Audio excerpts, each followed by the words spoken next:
Hoskin. So thanks again, everybody. I'm Steve Cleary, Executive Director of Alaska Trails, and happy to welcome you all to our project updates, sort of a speed dating for trail projects at the end of the day here for our Land Manager Forum. Happy to have Wes Hoskins go first. Wes has been serving in the nonprofit sector since 2008. The Great Recession back then gave him a reason to pivot from the electrical trade to working in wilderness stewardship in northern Nevada. He built a traditional skills wilderness trails program from the ground up, engendering strong partnerships with the Forest Service, district rangers, and wilderness managers. He moved to Alaska in 2013, and since then has had the great fortune to work in big and small development and philanthropy shops while pursuing his dream of leading a small but impactful organization. He found that calling with the Mat-Su Trails and Parks Foundation, where he's currently the ED, and he hopes to help the Mat-Su become a world-class outdoor recreation hub that drives a robust and sustainable local economy and provides healthy, fulfilled lives for all of his neighbors. And so I'm going to go ahead and share my screen, which has Wes's presentation and an awesome video that we'll do our best to make sure that we are up. It says shared sound. Great. Okay, please take it away, Wes. Excellent. Thanks, Steve, for that introduction. From your backyard to the backcountry, the Mat-Su Trails and Parks Foundation provides funding for trails, parks, and recreation projects that make the Mat-Su wild, accessible, and world-class. Thanks to the generous community support, the Mat-Su Trails and Parks Foundation has provided over $350,000 in funding so far for a variety of projects all over the Mat-Su. They include grooming equipment for winter trails, trail projects on local and state lands, and something like this, including the Curry Ridge Connector Trail. I've talked in many spaces about this trail, so bear with me if some of this is review for a lot of you, but the Connector Trail project is located in Denali State Park in the northern Mat-Su. It's set to add about 14 miles of new backcountry trail, connecting the Kasugi-Ken campground and the Curry Ridge Loop that was finished by Denali State Park, Alaska State Parks Trails crew a couple years ago. And so this will tie into that loop and then travel cross country, moving across the Alpine Bench, and will eventually connect into the Troublesome Creek drainage, probably the Tarn Creek Trail, which many people don't know about. It's a relatively unused trail that will then intersect into the Cascade Trail, which then switchbacks down to Byers Lake. This project is made possible by the cooperative effort between the Alaska Department of Fish and Game, State Parks, Trails and Parks Foundation, and the Federal Aid and Wildlife Restoration Program, Pittman-Robertson funds, which are taxes on your purchase of firearms, ammunition, and archery equipment used to support public access to wildlife resources and improve hunter access. Additionally, the Mat-Su Health Foundation has made a sizable contribution as well for the local match. And this project wouldn't have been possible without community donations, so individual donors. Trails and Parks Foundation is administering the funding, managing the trail construction contract with the trail building company Interior Trails, who the owners are Christine Bile and Gabe Travis, longtime trail builders, and they're going to have an interview in this video that we're going to show. And we also provided 25% funding match to complete the about $1.2 million project.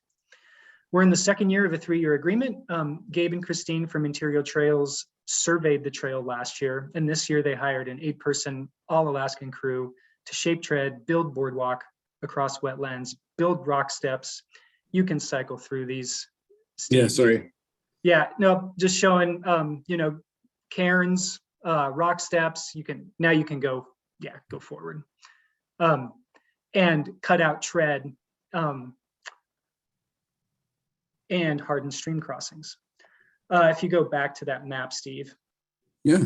65% of the trail is done, depending on what the final alignment comes to. Gabe and Christine still have to do some surveying now that they've gotten to the northern edge where they're pretty close to dropping into Troublesome Creek, which is a pretty significant drainage with a lot of vegetation and a lot of complications. So we're looking at about 65% completion, which is good. We have one more construction season left. And as Steve alluded to, we have a great video that I think you all will really like. That was the footage was shot by Tim Leach, who's a longtime photog in the Valley.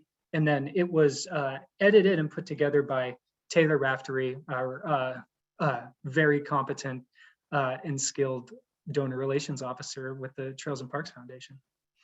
Go ahead, Steve. So I'm hoping everybody can hear the audio, which will start in just a little bit. So don't worry yet if you can't hear it.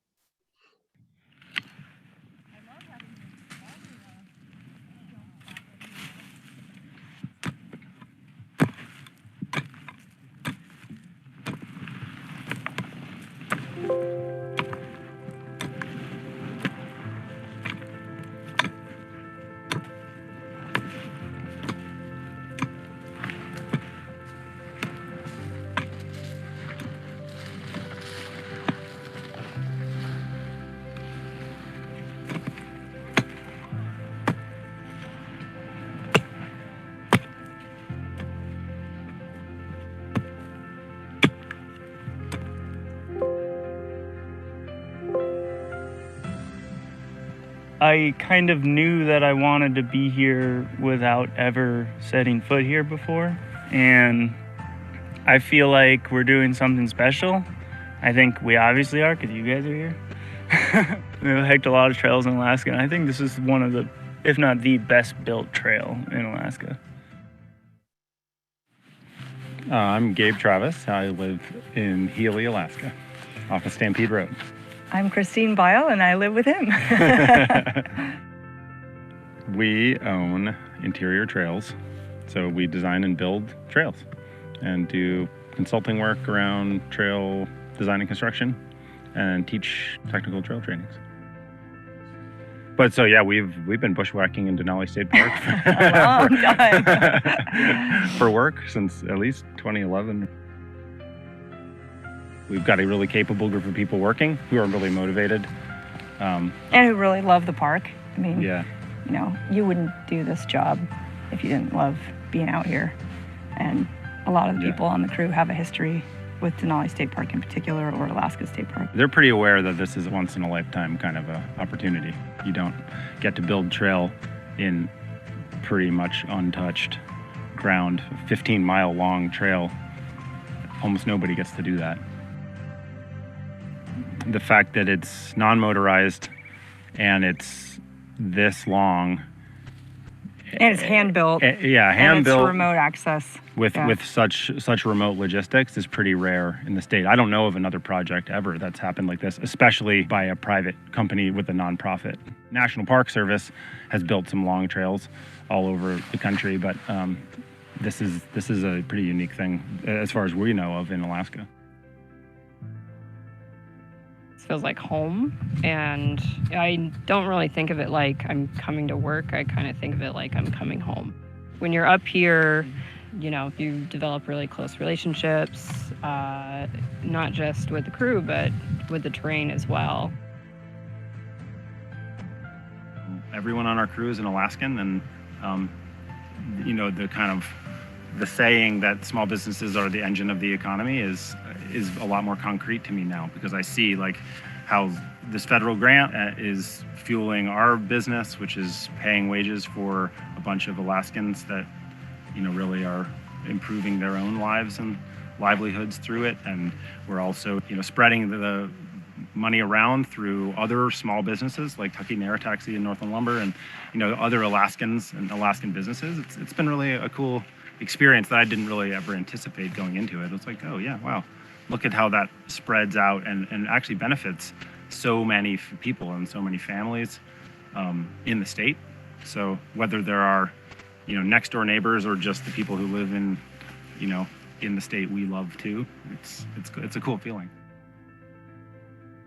I just wanted to say I'm extremely grateful to Interior Trails and Nazi Trails and Parks and everyone that made this project possible. I enjoy that a trail within a state park like this can be used by anybody.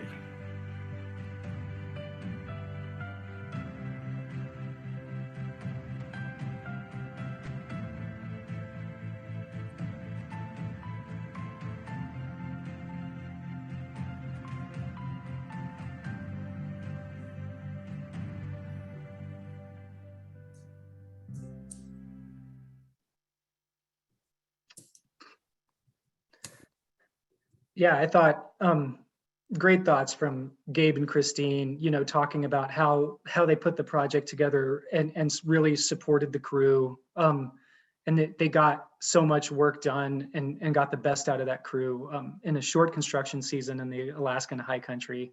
One anecdote I remember hearing is when we were out there visiting them was that a crew member said that they always know when they're coming up on the work site, not because of looking at the new tread or tools laying around. It's that they could hear laughter before anything because the crew was just having a really good time the whole summer. And it's a real stellar example of how trail work can be a sustainable career path for people to seek out and move up the ranks. In Alaska, we're looking at this as an early workforce development program, and I think that it has so much value.